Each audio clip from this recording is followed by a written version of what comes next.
So let's talk about finding the difference between distance and displacement. Distance and displacement can be a little confusing because distance doesn't really care about direction as much as displacement does. So there are going to be two things you need to understand. To find distance, you are adding the distance of one place plus the distance of the second place. Because distance is asking you how far you traveled all around altogether.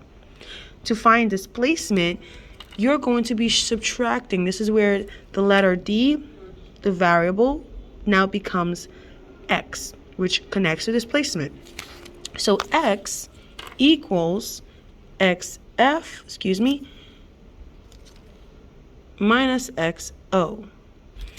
This xf over here becomes change in displacement. Okay, the triangle means change.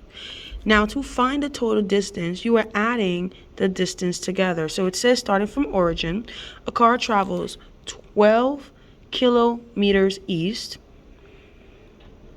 and 8 kilometers west. So the total would be 20 km. We don't need to include east or west when looking for distance because, again, distance doesn't care about direction as much as displacement does.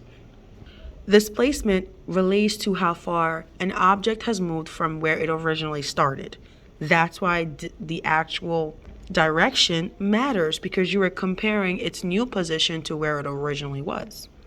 So with displacement, you are taking the final, which is in this moment 12, or first distance, subtracted by the final, which is going to give you 4.